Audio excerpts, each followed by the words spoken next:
Hello everybody, welcome to my channel study with Sunny. आज की class में हम लोग अपने नेक्स्ट टॉपिक के बारे में बात करने वाले हैं, जो कि है ए टर्बुलेंट टाइम द 1905 रेवोल्यूशन। मतलब ऐसा समय जो टर्बुलेंट था। टर्बुलेंट मतलब समझे ना, अशांत माहौल था, ठीक ना। पूरे रसिया में जो स्थिति थी, उथल पुथल भरी स्थिति थी, ठीक ना। मतलब टेंशन का माहौल था, ठीक ना। तो वही आपके बुक में इस माहौल को क्या बोला गया है, टर्बुलेंट। टर्बुलेंट का मतलब ऐसे भी होता है उथल पुथल, ठीक ना। तो ऐसा समय जब रसिया में सब कुछ सही नहीं चल रहा था, ठीक ना, बहुत टेंशन का माहौल था, ठीक ना।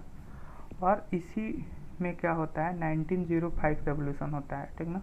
1905 रेवोल्यूशन क्या होता है, इसको हम लोग समझने का प्रयास करेंगे। इसके पिछले वीडियो में मैंने आपको सोशलिज्म इन रसिया बता दिया था, दो पार्टीज के बारे में बताई, बोल्शेविक मेंशेविक, उनकी क्या रणनीति थी इसके बारे में भी मैंने बताया, ठीक ना। अब हम लोग समझेंगे 1905 रेवोल्यूशन क्या था, ठीक ना। जो शुरुआत में हम लोग रशियन रेवोल्यूशन टॉपिक शुरू किए थे, तो मेन हमारा मकसद यही था कि हम रेवोल्यूशन के बारे में जानें। तो आज हम लोग उसको जानने वाले हैं, तो ध्यान से आपको सुनना है ना। रसिया ऑटोक्रेसी था। ऑटोक्रेसी क्या होता है समझते हैं? जब एक आदमी पूरे राज्य को अपने इच्छा के अनुसार कंट्रोल करता है, मतलब पूरे राज्य की सत्ता एक आदमी के पास होती है ना, ठीक ना। उसको क्या बोला जाता है, ऑटोक्रेसी बोला जाता है, ठीक ना। तो रसिया में तो वही था, सार निकोलस II थे, ठीक ना, जो पूरे एरिया पे राज करते थे अपनी इच्छा के अनुसार। जिस तरीके से उनकी मर्जी होती थी उस तरीके से वो शासन करते थे रशियन एम्पायर की, ठीक ना, पूरे रशियन एम्पायर की। कह रहा कि unlike other European rulers, even at the beginning of 20th century, the Tsar was not subject to parliament। कह रहा है कि जैसे कि यूरोपियन रूलर्स थे उनके विपरीत, मतलब यूरोपियन रूलर्स ने क्या किया कि 20th सेंचुरी आते आते तक उन्होंने क्या किया, वो सब्जेक्ट हो गए पार्लियामेंट के। मतलब पार्लियामेंट के अनुसार वो लोग काम करना शुरू कर दिए थे, ठीक है ना। 20th सेंचुरी आते आते तक जो भी यूरोपियन रूलर्स थे, यानी यूरोप में जो भी अलग अलग राजा का सिस्टम चलता था, वो पार्लियामेंट के अधीन हो गए थे, संसद के अधीन होकर काम करते थे। लेकिन सार ने ऐसा कुछ नहीं किया। सार कौन, यानी जो रसिया के राजा थे, उन्होंने इस तरह का कोई कदम नहीं उठाया, ठीक ना। तो ये आपके बुक में दिया है, ठीक ना। तो अब क्या हुआ, तो जो लिबरल्स थे, ठीक ना, रसिया में कौन थे, लिबरल्स यानी जो लिबरलिज्म आइडियोलॉजी को फॉलो करते थे, ठीक ना। उन्होंने क्या किया, उन्होंने कैंपेन किया, आंदोलन किया कि ये जो हालत है रसिया की, ठीक ना, जिसमें राजा अपने मनमाने ढंग से अपने पावर का यूज करता है, इसको ख़त्म किया जाना चाहिए, इस स्थिति को हटाया जाना चाहिए, ठीक ना। राजा के पावर को कंट्रोल किया जाना चाहिए, ठीक ना। तो उन्होंने अब सोचा कि इसके लिए आंदोलन करना चाहिए, ठीक ना। इसका साथ उनका साथ जो लिबरल्स थे उनका साथ भी मिला बहुत सारे ग्रुप्स का। जैसे कि उनके साथ सोशल डेमोक्रेट्स थे। सोशल डेमोक्रेट्स कौन, जो व्लादिमीर लेनिन की पार्टी थी, सोशल डेमोक्रेट वर्कर्स पार्टी, जिसको बोल्शेविक भी कहा गया, इनका साथ मिला। सोशलिस्ट रेवोल्यूशनरी यानी जो गांव में पार्टी सोशलिस्ट के द्वारा फाउंड की गई थी 1900 में, उनका भी साथ इनको मिला। मतलब उनके भी मेंबर्स इस जो डिसीजन था लिबरल्स का उसके साथ थे कि सही बात है, रसिया में जो है जो सार निकोलस II है उनके पावर को कंट्रोल किया जाना चाहिए, ठीक ना। मनमाने ढंग से उनके पावर का इस्तेमाल नहीं किया जाना चाहिए, ठीक ना। और भी बहुत सारे पीजेंट्स थे, किसान थे, ठीक ना, वर्कर्स थे, ठीक ना, रेवोल्यूशन के समय पे, ठीक ना, जो 1905 का जो रेवोल्यूशन हुआ, ठीक ना। और ये किस चीज़ के लिए हो रहा था, बस एक ही इनकी डिमांड थी कि क्या हो, एक कॉन्स्टिट्यूशन हो, एक संविधान हो, और उसी संविधान के अनुसार राजा को क्या करना है, काम करना है। संविधान के अधीन होकर राजा को वर्क करना है, ठीक ना। अपने मनमाने ढंग से काम नहीं करना है, उस संविधान के अनुसार ही राजा को काम करना है। यही उनकी मांग थी, और इसी के लिए वो लोग क्या कर रहे थे, कैंपेन वगैरह कर रहे थे। यहाँ तक चीज़ें क्लियर हो गई, ठीक ना। तो उनका सपोर्ट भी हासिल हुआ। जैसे मैंने बताया कि अलग अलग पार्टी ने सपोर्ट किया। जो नेशनलिस्ट थे, नेशनलिस्ट मतलब ऐसे लोग जो अपने देश को आज़ाद करवाना चाहते थे, उन्होंने भी इनका सपोर्ट किया, ठीक ना। और जो मुस्लिम डोमिनेटेड एरिया थी, मतलब रसिया में भी ऐसे भी एरिया थी जहाँ पे मुस्लिम ज़्यादा रहते थे, तो वहाँ पे जो जेडिस्ट होते थे, जेडिस्ट कौन होते थे समझिएगा।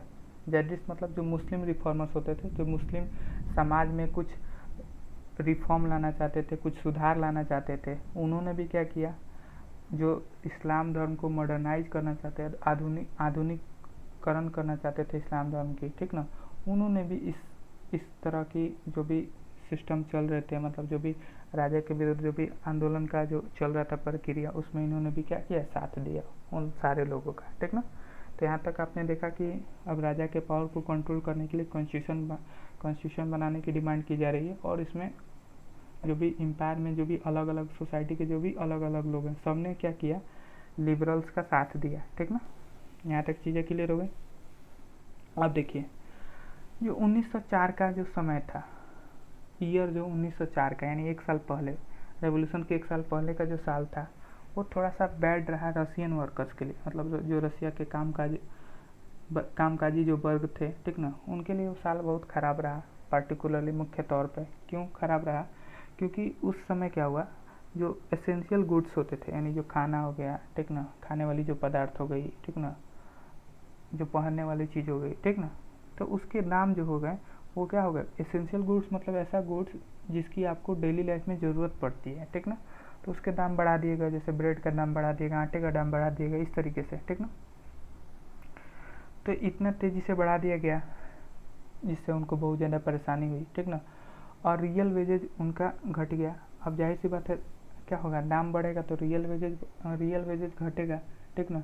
रियल वेजेज क्या होता है समझते हैं, जो वास्तविक मजदूरी होती है उसकी बात की जा रही है। अब इसको थोड़ा सा हम समझा देते हैं, रियल वेज क्या होता है। जैसे कि माने कि अभी क्या है, अभी मानते हैं एग्जाम्पल दे रहे हैं, ठीक ना, समझिएगा अच्छे से।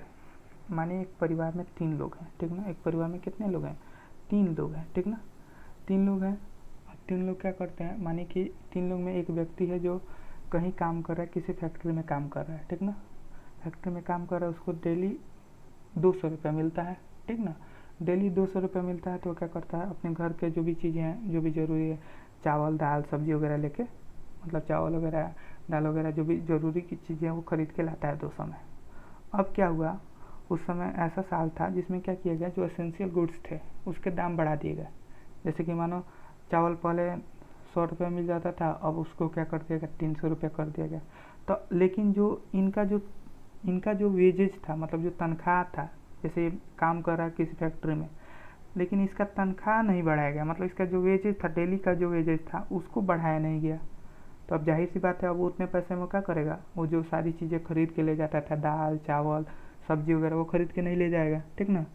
तो वही चीज़ें हुई इनके साथ कि क्या हुआ, एसेंशियल गुड्स के दाम बढ़ गए, और इनका सैलरी डेली का जो डेली वेजेस था वो क्या हुआ, फिक्स ही रहा। इस कारण से क्या हुआ, इनको बहुत ज़्यादा प्रॉब्लम फेस करनी पड़ी।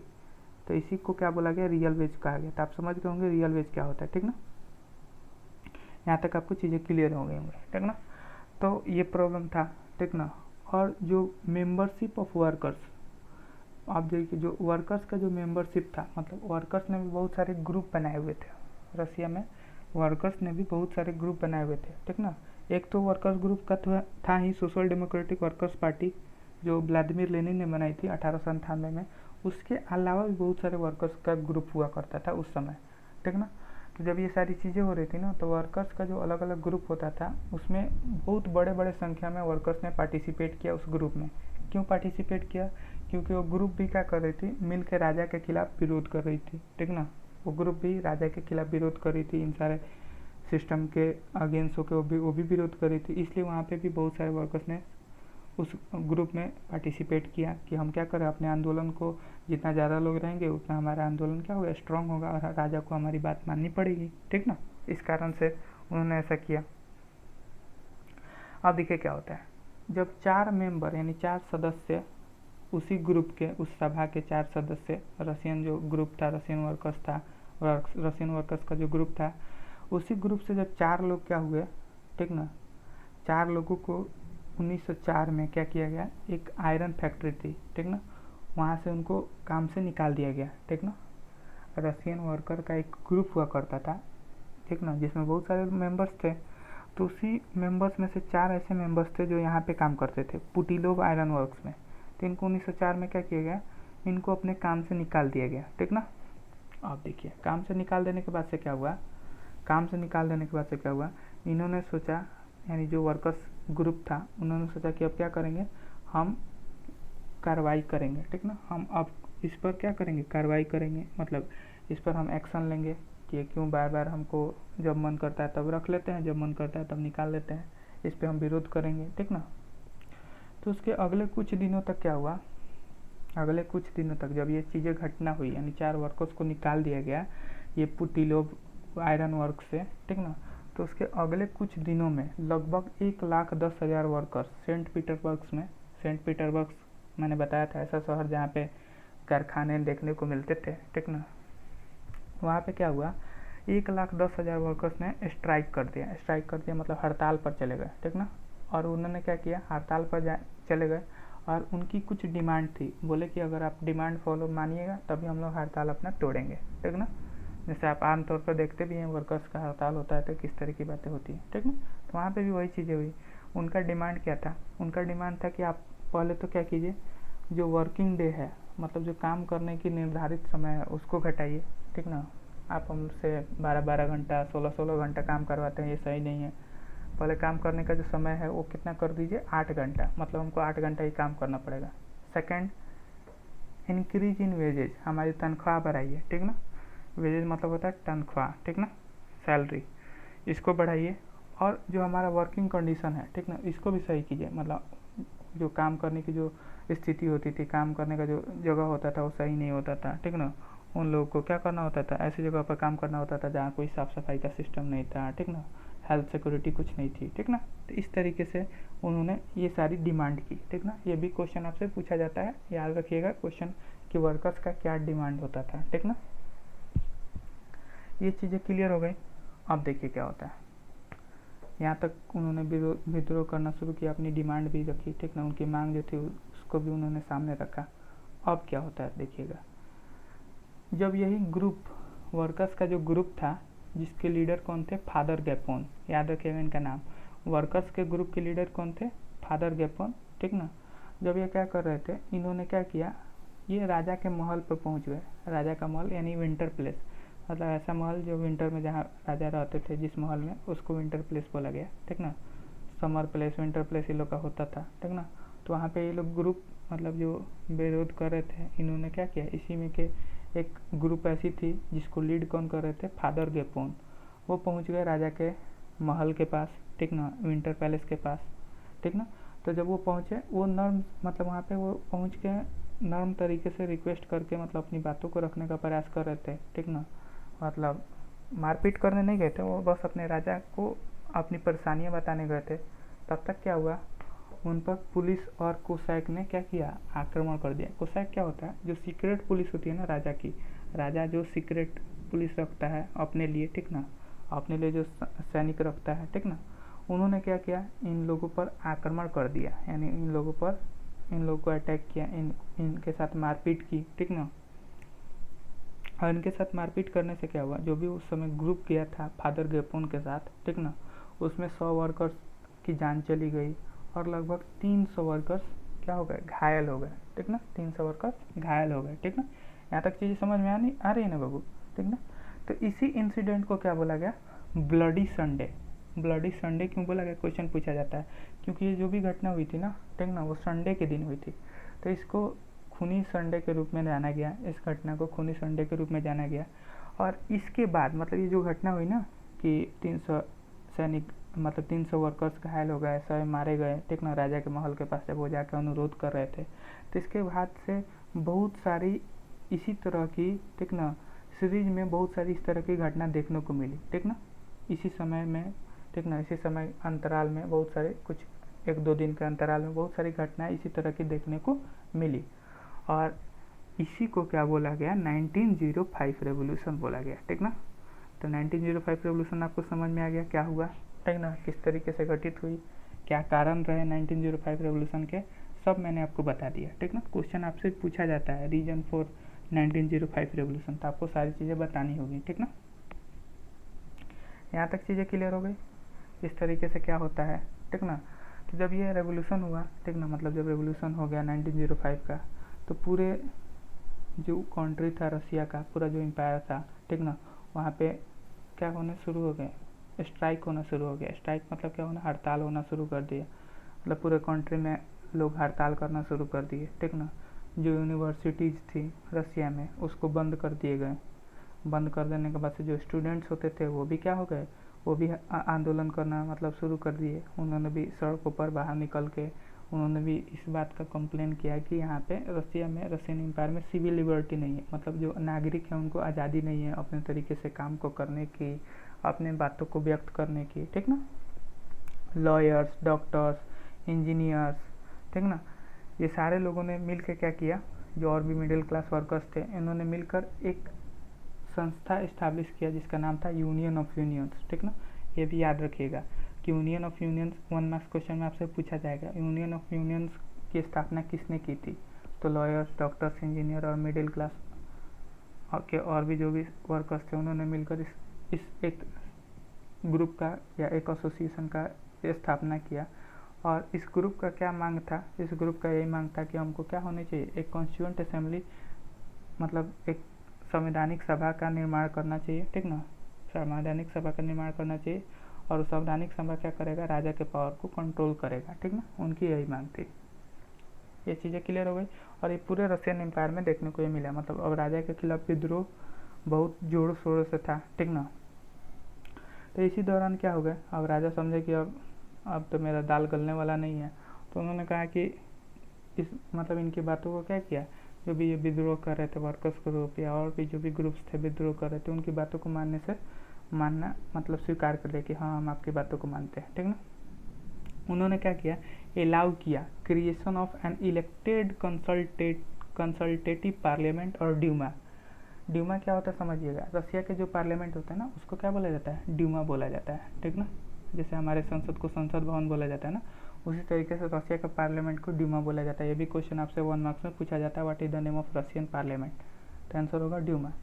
तो देखिए जब ये खूब बड़े लेवल पर राजा के खिलाफ विद्रोह होना शुरू हुआ तो राजा ने लोगों की बात मान ली और कहा कि ठीक है हम क्या करते हैं, आपको इजाज़त देते हैं, ठीक ना, कि आप इलेक्टेड कंसल्टेटिव पार्लियामेंट बनाइए। ये क्या होता है समझिएगा, मतलब ऐसा पार्लियामेंट बनाइए, ऐसा संसद बनाइए जो जिसके जो भी मेंबर्स हों वो तो पहले इलेक्ट हो गए हैं, ठीक ना, और लेकिन जो भी उनको डिसीजन लेना हो, ठीक ना, इलेक्ट हो के आए, ठीक ना, पार्लियामेंट में इलेक्ट हो के आए, लेकिन जो भी डिसीजन लेना हो वो हमसे सलाह करके ही निर्णय ले कोई, ठीक ना।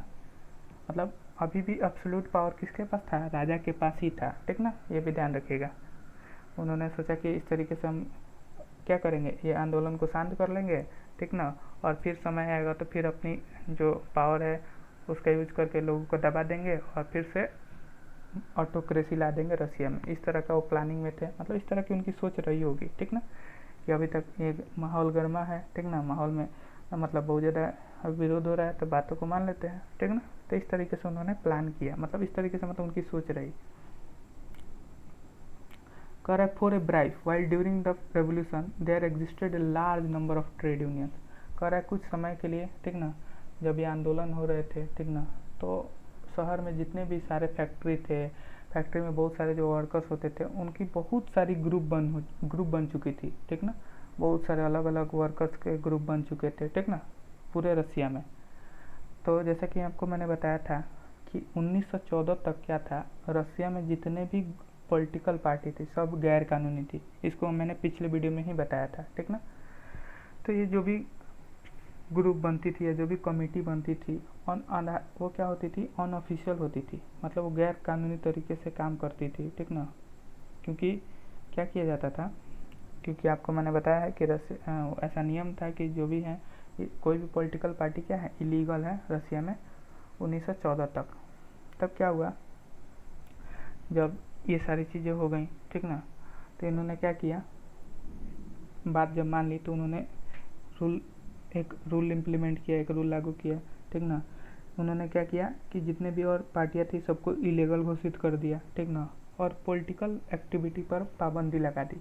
कहा कि अब लोग एक साथ इकट्ठा नहीं हो सकते थे, ठीक ना, एक साथ मतलब इकट्ठा करने का मतलब नहीं, मतलब अब पॉलिटिकल एक्टिविटी, राजनीतिक जो भी क्रियाएं चल रही थी पूरे एम्पायर में उस पर थोड़ा सा रोक लगाने का प्रयास किया। किसने, राजा ने, क्योंकि इसी पॉलिटिकल एक्टिविटी के कारण राजा के पावर छीनी, मतलब एक तरीके से कंट्रोल करने का प्रयास किया गया था। तो राजा समझ गए थे कि ये पॉलिटिकल एक्टिविटी क्या करना होगा, हमको अपने रीजन में बंद करना होगा, तभी हम अपने पावर को क्या कर सकेंगे, रीस्टोर कर पाएंगे, ठीक ना। तो इसलिए उन्होंने काम किया। अब देखिए क्या होता है, जो पहली जो कॉन्स्टिट्यूएंट असेंबली होती है, यानी पहली जो संवैधानिक सभा होती है, ठीक ना, जिसको ड्यूमा बोला गया है, ठीक ना, उसको राजा क्या करते हैं, मात्र 75 दिन में ही क्या करते हैं, डिसमिस कर देते हैं, डिसमिस कर देते हैं। आपकी बुक में रीज़न नहीं दिया है क्यों डिसमिस करते हैं। क्यों डिसमिस करते होंगे आप समझ सकते हैं, क्योंकि राजा को तो आदत था, क्या राजा को आदत था कि वो अपने अनुसार अपने तरीके से क्या करते थे, कोई रूल बनाते थे, अपने तरीके से पूरे एरिया पर कंट्रोल करते थे, ठीक ना। मतलब ऐसा उनका हैबिट था कि उनके डिसीजन मेकिंग में कोई इंटरफेयर ना करे। लेकिन ड्यूमा के बन जाने के बाद से क्या होता था, कोई भी डिसीजन होता था तो राजा को क्या करना पड़ता था, उनसे भी सलाह लेना पड़ता था, ठीक ना। तो वही चीज़ है। तो इस चीज़ के लिए उन्होंने क्या किया कि पहले बार इनको डिसमिस कर दिया, यह कह के डिसमिस किया, ठीक ना। आपके बुक में सारी चीज़ें नहीं दी है लेकिन मैं बता रहा हूँ, यह कह के डिसमिस कर दिया कि ये क्या है, षड्यंत्र रच रहे हैं हमको हटाने का, ठीक ना, इस तरीके से। फिर उन्होंने क्या किया, दूसरी ड्यूमा को भी 3 महीने के अंदर इसको भी डिसमिस कर दिया, ठीक ना। और ये सब क्यों कर रहे थे मैंने अभी बताया, क्योंकि वो नहीं चाहते थे कि उनके पावर में कमी आए, ठीक ना, जो उनकी अधिकार है उसमें कमी किया जाए, ठीक ना। मतलब अपने पावर में कोई कमी नहीं, जिस तरीके से वो पहले पावर का यूज करते उसी तरीके से चाह रहे थे कि अभी भी पावर का यूज करें, ठीक ना। इस कारण से उन्होंने मतलब 3 महीने के अंदर दोनों ड्यूमा को क्या किया, 3 महीने 6 महीने के अंदर क्या किया, दोनों ड्यूमा को मतलब ड्यूमा मतलब समझे ना, वैसे लोग जो चुन कर आते थे, ठीक ना, पार्लियामेंट में, उन दोनों को क्या किया, उन दोनों मतलब जो ड्यूमा थी उनको डिसमिस कर दिया, हटा दिया। फिर उन्होंने क्या किया, उन्होंने वोटिंग लॉ चेंज कर दिए। मतलब जो वोट करने का जो नियम था, जिसके तहत क्या किया जाता था, पार्लियामेंट में मेंबर को चुना जाता था, वो नियम बदल दिए। और उन्होंने क्या किया, अब जो तीसरी बार जो इलेक्शन हुआ ना, मतलब जो पार्लियामेंट इलेक्शन हुआ, उसमें क्या किया, ऐसे पॉलिटिशियन को माने उन्होंने क्या किया, चुना, ठीक ना, या चुनवाया, जिसमें क्या थे, ऐसे लोग थे जो राजा को क्या करते थे, सपोर्ट करते थे, यानी कंजर्वेटिव पॉलिटिशियन थे। कंजर्वेटिव पॉलिटिशियन क्या होता है, वैसे लोग होते हैं जो राजा को क्या करते हैं, मतलब राजा की आइडियोलॉजी को फॉलो करते हैं, ठीक ना। मतलब उनकी राजा की जैसी आइडियोलॉजी होती है, मतलब वो चेंज नहीं चाहते हैं, ठीक ना, उसको कंजर्वेटिव बोला जाता है। इसकी भी आइडियोलॉजी मैंने डिस्कस की भी थी आपको, ठीक ना, शुरुआत में ही, ठीक ना। और लिबरल्स और रेवोल्यूशनरी को क्या किया, ये सारी चीज़ों से दूर कर दिया, कहा कि अब आपके कोई इसमें क्या है, रोल नहीं है, ठीक ना। अब क्या करेगा, कंजर्वेटिव के साथ मिलकर उन्होंने क्या किया, ये सारे वर्क आगे का मतलब जो भी है डिसीजन उन्होंने लिया, या आगे का जो भी कार्य उन्होंने उनके साथ मिलकर कार्य किया। अब उनके साथ मिलकर कार्य करते थे, उनको कोई दिक्कत भी नहीं था, क्योंकि वो क्या करते थे, राजा के पावर पर तो वो लोग कुछ बोलते वगैरह नहीं थे, ठीक ना। जिस तरीके से राजा कहते थे उसी तरीके से ये लोग काम करते थे, ठीक ना। तो ये सारी चीज़ें रही। तो यहाँ तक आपने 1905 रेवोल्यूशन पढ़ लिया। उसके बाद क्या हुआ ये भी आपने जान लिया, ठीक ना। इम्पैक्ट क्या पड़ा 1905 रेवोल्यूशन का, मैंने आपको सारी बातें A to Z क्लियर कर दी, ठीक ना। तो इसमें बहुत सारे क्वेश्चंस बनते हैं, ठीक ना। तो एक एक करके मैं थोड़ा सा क्वेश्चन आपको बता देता हूँ। पहला आप क्वेश्चन बना सकते हैं कि what were the reason for the 1905 revolution, ठीक ना। जो लॉन्ग आंसर क्वेश्चन इस तरीके का आप बना सकते हैं, ठीक ना, क्योंकि इससे आपको बहुत ज़्यादा फायदा होगा, आंसर भी आप आसानी से लिख पाओगे, ठीक ना। और आपका एक आंसर लिखने का एक स्किल डेवलप होगा, ठीक ना, किस तरीके से आंसर लिखा जाना चाहिए, ठीक ना। फिर हम देखेंगे कि ब्लडी संडे इवेंट किसको कहा गया, डिस्क्राइब ब्लडी संडे इवेंट, ठीक ना। और ये सारी चीज़ें, एक क्वेश्चन ये भी बन सकता है, ठीक ना। फिर हम देखेंगे कि क्या इम्पैक्ट रहा, what were the impact after 1905 revolution, ये सारी चीज़ें हम लोग पढ़ेंगे। ये सारे क्वेश्चन मतलब आप आसानी से बना सकते हैं। तो उम्मीद करते हैं आपको सारी चीज़ समझ में आ गई होंगी। मिलेंगे नेक्स्ट क्लास में नेक्स्ट टॉपिक के साथ, तब तक के लिए ओके बाय।